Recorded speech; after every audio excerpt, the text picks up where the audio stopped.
वैसे में मोदी जी की कोई अवहेलना नहीं कर रहा।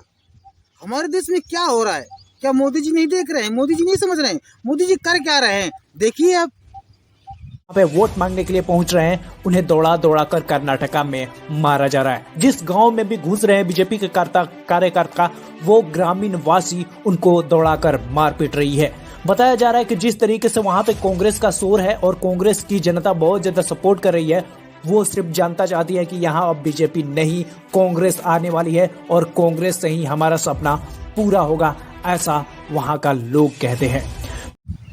मैं लालचंद सतमारक, आप देख रहे हैं सतमारक रॉन्ग नंबर यूट्यूब चैनल। साथियों, आज मैं आप लोगों से ये बात साझा करने आया हूँ कि हमारे देश में ऐसे प्रधानमंत्री, ऐसे राजा क्यों बनते हैं, ऐसे मुख्यमंत्री क्यों बनते हैं,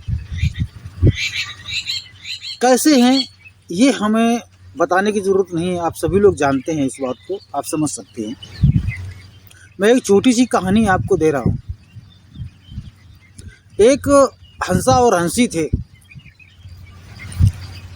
तो वो भ्रमण के लिए चले और चलते चलते एक जगह उनको अंधेला हुआ। वहाँ पर देखा कि वो जगह वीरान पड़ी हुई थी। अब अंधेले की वजह से वो जाएं तो कहाँ जाएं, उसी अंधेले में एक पेड़ के नीचे वो टिके। तो जब वो पेड़ के नीचे बैठे हुए थे, तो वो जो हंसी बोली हंसा से कि यहाँ तो बड़ा अजीब लग रहा है, बड़ा वीरान है, यहाँ कुछ है नहीं है, तो यहाँ रात कैसे कटेगी। तो उसने कहा एक ही रात की बात तो है, और आज रात काट लेते हैं, कल फिर चलते हैं, देखते हैं। तो कुछ देर के बाद में उसी पेड़ से एक उल्लू की आवाज़ आती है और उल्लू बड़ा ज़ोर ज़ोर से शोर मचा रहा है। फिर वो हंसनी हंसा से बोलती है कि ये उल्लू है और ये सारा रात शोर मचाएगा, शोर मचा रहा है, इस तरह से रात कैसे कटेगी। ये उल्लू के शोर मचाने से ही तो ये यहाँ का क्षेत्र वीरान है। अगर उल्लू यहाँ ना होता तो ये वीरान ना होता। तो हंसा ने कहा अरे छोड़ो, हटाओ, इन सब बातों से क्या लेना देना है, और ये आज की रात तो है, आज की रात काट लेंगे, फिर अपना चले जाएंगे। अब ये जैसे रात पूरी कटी और सवेरा हुआ, हंसी हंसा वहाँ से निकले, जैसे ही वहाँ से चल रहे थे तो वो उल्लू उनके पीछे दौड़ा और आवाज़ लगाया, अरे भाई रुको, तुम कहाँ जा रहे हो। तो उस हंसी हंसा वहाँ पर रुके और देखे, बोले भाई उल्लू हमें क्यों बुला रहा है। गए भाई, बोले बताइए भाई क्या बात है, क्यों बुला रहे हो। तो उल्लू बोलता है कि आप हमारी पत्नी को लिए जा रहे हैं, आप हमारी पत्नी को छोड़िएगा, ये पत्नी मेरी है। तो हंसा ने कहा अरे नहीं भाई, हम दोनों साथ में आए थे, हम हंसी हंसा, हम हमारी जोड़ी है, हम पति पत्नी है, ये बीच में आप ऐसा ना बोलो। बोले कि नहीं, ये सब गलत बात है, आप हमारी पत्नी को दे दीजिएगा। तो उसने हंसा ने थोड़ा जोर ज़बरदस्ती किया, तो बोले नहीं, हम इसके लिए पंचायत करेंगे, हम प्रतिष्ठित लोगों को लाएंगे और हम इसका फैसला करवाएंगे। तो हंसा ने कहा अरे भाई कर लो फैसला, ऐसी क्या बात है। तो वो उल्लू गया और वहाँ पर जो तो कई उस क्षेत्र के लोगों को वहाँ ले करके आया। तो वहाँ के जो पंच इकट्ठा हुए, उन पंचों ने फैसला कर दिया उल्लू के पक्ष में, और उन लोगों ने कह दिया कि भाई ये उल्लू की पत्नी है, ये हंसा की पत्नी नहीं है। तो अब मजबूरन भाई पंच का मामला वो उन्होंने माना, उनको मानना पड़ा, मान लिया। वो पत्नी छोड़ करके उन्होंने चल दिया। जब वो हंसा पत्नी छोड़ करके चला, कुछ दूर चला, चलने के बाद में क्या होता है कि फिर उल्लू पीछे से दौड़ता है। वो कहता है भैया रुको। तो हंसा बोलता है भैया अभी तो आपने मेरी पत्नी छुड़ा लिया, अब क्या मेरी जान छुड़ाना चाहते हो, क्या ले मेरी जान लोगे क्या, अब क्यों बुला रहे हो। बोले नहीं भैया, देखो ये हंसी, ये पत्नी आपकी है और आपकी रहेगी, ये मेरी नहीं है, मुझे पता है। तो अब ये मान के चलिए कि ये क्षेत्र जो आप ये कह रहे थे कि यहाँ उल्लू के रहने से ये क्षेत्र वीरान है, तो उल्लू के रहने से क्षेत्र वीरान नहीं है, उल्लू के सपोर्ट में फैसला होता है, इसलिए क्षेत्र वीरान है। अगर लोग उल्लू के पक्ष में सपोर्ट ना करें और न्याय कर दें, और न्याय करने वाले ही लोग यहाँ के गलत है। तो मेरे साथियों, यहाँ का जो समाज है, मेरे कहने का भाव आप समझ रहे होंगे कि यहाँ का जो समाज है वो सही फैसला नहीं ले पाता है, और गलत लोगों के साथ में फैसला, वो गलत लोगों के बहकावे में आकर गलत लोगों का फैसला करता है। इसलिए हमारे देश का जो कल्चर है वो बहुत बिगड़ा हुआ है। अभी आपको एक मालूम होगा कि एक पहलवान लड़की जो पदक जीत करके आती है और उसको बड़ा सम्मानित किया जाता है, बहुत अच्छे अवार्ड जीतती है, तो और उसके साथ में अभद्र जब व्यवहार किया गया तो उससे वो बर्दाश्त नहीं हुआ और वो नज़दीकी पुलिस स्टेशन में गई और उसने अपनी गुहार लगाई, उसने अपनी बात कही, तो वहाँ पर उसकी कोई बात नहीं सुनी गई। इससे क्षुब्ध होकर के उसने जंतर मंतर में धरना प्रदर्शन चालू कर दिया। तो उस धरना प्रदर्शन में देखिए हमारे जो हमारे देश का कल्चर है, इस कल्चर को समझना जरूरी है। हमारे देश का कल्चर बहुत ही अच्छा शुरू से रहा है और आज भी है। जो हमारे देश का जो हमारा मूल निवासी कल्चर है वो देखिए मैं आपको दिखा रहा हूँ।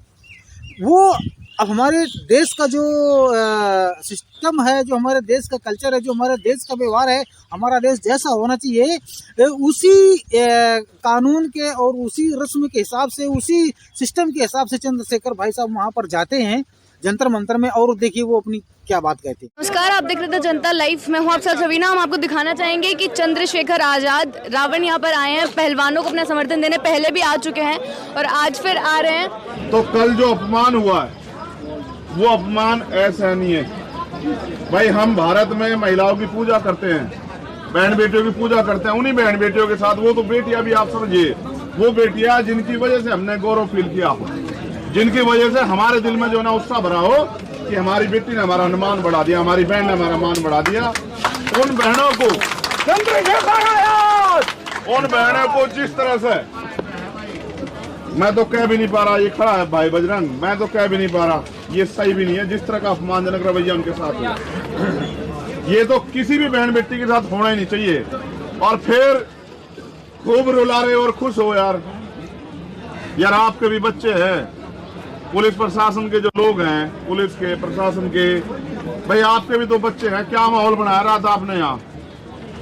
कोई आ नहीं पा रहा है, मीडिया भी नहीं आ पा रहा है, जो भी आ रहा है उसे ठा कर ले जा रहे हो। ऐसा कौन सा वो हो गया भैया? तो ये इतना डरावना था कि सब लोगों में रोष है। स्पेशली मैं तो, क्योंकि मुझे वोट डालनी थी, हमारे यहाँ चुनाव चल रहा है, अगर हम ही नहीं उसका समर्थन करेंगे तो फिर लोग कैसे देखेंगे? तो हमें वोट डालने इसलिए आने में लेट हुई। लेकिन सच ये है, अब लड़ाई अंजाम की तरफ चली गई, निर्णायक होगी। अब हमें समझ आ गया है कि अब मांगने से न्याय मिलने का नहीं। देखो बाबा साहब अम्बेडकर एक कथन कहते हैं कि अन्याय करने वाले से अन्याय सहने वाला ज्यादा दोषी होता है। यहाँ अन्याय हो रहा है, अगर आप में से बैठा एक आदमी भी कह दे कि अन्याय नहीं हो रहा है तो मैं अपनी बात को गलत मान लूं। यहाँ अन्याय हो रहा है, सरासर हो रहा है। और अगर सब लोग इस अन्याय पर चुप रहेंगे तो बात खराब हो जाएगी, फिर हम भी दोषी हो जाएंगे। हम दोषी नहीं बन सकते। इस बार हमने तय किया है कि सरकार को गिरफ्तारी के लिए 7 दिन का समय है। कितने दिन का? 7 दिन का। इसमें वो अपने 164 के बयान करा लो पुलिस के लोग, और जो फॉर्मेलिटी करनी है सब करा लो, क्योंकि हमने देखा है यहाँ 3 दिन में कानून बन जाता है। यहाँ सुप्रीम, उसमें लोकसभा में, राज्यसभा में, और फिर राष्ट्रपति जी भी उसको वो कर देते हैं। 3 दिन में कानून बन जाते हैं देश के अंदर। अगर सरकार की न्याय देने की नीयत हो तो सारे काम हो सकते हैं। देखो अगर लड़ाई होती सामान्य आदमी के साथ, आप इस बात को भी समझो, तो फिर इन्हें यहाँ बैठने की जरूरत नहीं। लड़ाई इतने ताकतवर लोग होते हैं जिन पर मुकदमा भी सुप्रीम कोर्ट के आदेश से लग रहा है, और फिर आगे गिरफ्तारी, और वो तो बहुत अलग की बात है। और फिर उन पर इतनी भी ताकत है, बताओ यहाँ तक उनके समर्थन के भी लग गए बोर्ड। इसका मतलब सत्ता के संरक्षण में सारे काम हो रहे हैं। और मुझे ऐसा लगा भाई, जब तक हम डट के यहाँ नहीं पढ़ने के, जब तक कोई बात बढ़ने की नहीं। तो हमने अपनी तरफ से तो तय कर लिया है भाई, बजरंग यहाँ खड़ा है, हमारी बहनें भी यहाँ बैठी सुन रही है। इन 7 तारीख के बाद हम अपना जो है बोरी बिस्तरा यहीं घेर लेंगे।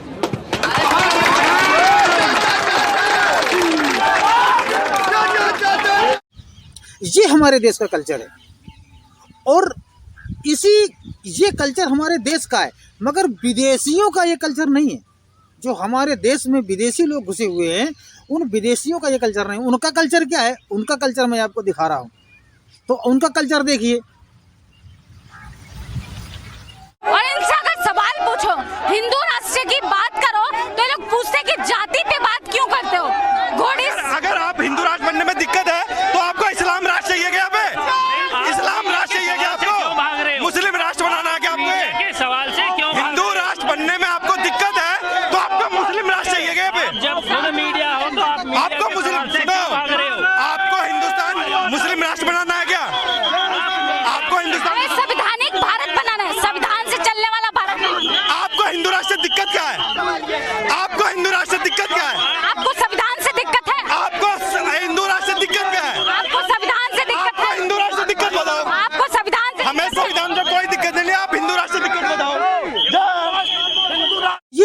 से हमारे देश में जो विदेशियों का जो सिस्टम चल रहा है, जो हमारे देश का मूल निवासी समाज है, वो इस बात को नहीं समझ पा रहा है। वो विदेशियों के बहकाए में आ करके उल्लू का सपोर्ट करता है।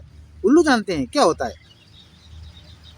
एक पक्षी उल्लू नहीं है, एक ये उदाहरण है। आप समझने की कोशिश करिएगा। आप समझ रहे हैं, मैं समझ रहा हूँ कि आप समझ रहे हैं। तो इसलिए मेरे साथियों, आपको बहुत एक सही दिशा निर्देश करना है, बहुत सही दिशा को चुनना है और उस सही दिशा पे हमारे समाज को चलने की ज़रूरत है। और इन आडंबरों पे ऐसे व्यक्तियों के चक्र में पड़ करके अपना भविष्य, अपने बच्चों का भविष्य, अपने परिवार का भविष्य, अपने देश का भविष्य मत बिगाड़िएगा।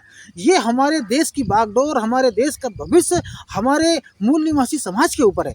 अगर हमारा मूल निवासी समाज चाहता है कि हमारे देश का बहुत ही मेहनती और बहुत ही कर्मठ और बहुत ही ईमानदार नेता होना चाहिए, तो सबसे पहले आपको कर्मठ और मेहनतशील और ईमानदार आपको बनना होगा। अगर आप चाहते हैं कि हमारे देश का बहुत बड़ा विकास हो, बहुत बड़ा विकास करने वाला नेता हो, तो ये आपके अंदर विकास पैदा करना होगा। तो आपको चुनना होगा, आपको समझना होगा कि हमारे देश में क्या होना चाहिए, हमारे देश में कैसा होना चाहिए, हमारे देश में क्या हो रहा है। तो ये तमाम सारी बातें आपको खुद सोचना है। हमारा वोटर ही समझेगा। अगर वोटर चाहेगा तो हमारा देश ज़रूर आगे बढ़ने की कोशिश करेगा। तो मेरे प्यारे साथियों, ये हमारा वीडियो आपको कैसा लगा? अगर ये आपको हमारा वीडियो अच्छा लगा है तो लाइक करें, शेयर करें, सब्सक्राइब करें और इसी के साथ में जय भीम, नमो बुद्धाय।